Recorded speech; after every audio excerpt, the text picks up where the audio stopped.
Hi all, good to see you. I'm Liam, the head of co-creation here at Tees Esken Weir Valley. For those who don't know, it's National Co-Production Week. Of course you're going to know that, naturally. Now in TUV we call it co-creation, nationally they call it co-production. For me, very, very similar things. And it's all about including people, working with people who use our services, who are carers of people who use our services. Now, I'm going to start a little game here. I'm going to see how far it goes. And what I'm going to do is I'm going to nominate a few people to give me a couple of their top tips on co-production or co-creation that they have personally had as part of their role, whether it's either in their role in the trust or whether it's in any other different roles that they've had, of how they've been able to use it. Because for me, there isn't really a playbook on this. It's a lot of it is about just kind of rolling with it, having fun with it, and seeing where you end up with it. But I do have some top tips while we're there. And the first one is just get creative. Get a little bit creative with this stuff. Particularly in the NHS, we often sit in settings where it's quite formalised. Actually, the beauty of co-creation is let your inner creative out. This is me with a bit of Lego that I have down here, just done the C for co-production, co-creation, however you want to look at it. It's already broken. That's cool. We're just getting a little bit arty and creative and just getting those inner juices flowing. So that's my one top tip. See if you can get a little bit creative with it. Second thing, these things can just act as a little bit of a barrier at times. Let's lose them. Let's get into spaces where we become Liam or we become so-and-so and we become so-and-so. Let's remember the real human part of that. So that's my second top tip. Lose some of those spaces where we've got those hierarchies as well.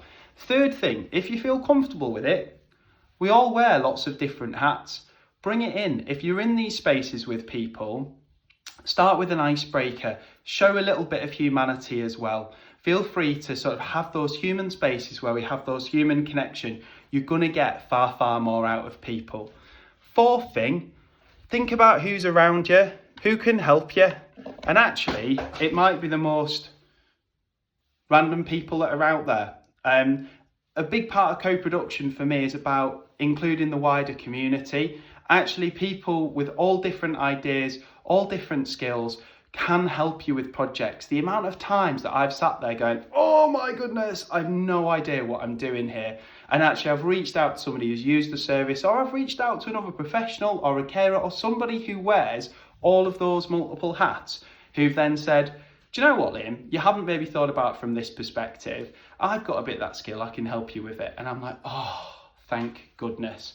And finally, my other big top tip for co-creation, as I've touched on a little bit already, let's be inclusive. So let's bring people in with all of those different skills. So those are my 5 top tips for good co-creation, co-production. And I'm going to nominate a couple of people to also put their top tips in. Only needs to be 1, don't need to go for 5. So who am I going to nominate straight off? I'm going to nominate Anne Bridges. I'm going to nominate Brent Kilmurray. I'm going to nominate Chris Morton. I'm going to nominate, who else should we put, guys? Actually, let's put that over to you. Have a little think about your top tips for co-creation. Nominate a couple of people that you have worked with who've done some great co-creation or you think need to share something. Get a video in, get it in written, however you feel comfortable with it. But thanks very much for listening to me. I'm now on 4 minutes, so I'm going to leave you to it to get back to work and get back to co-creating. See you all later. Bye.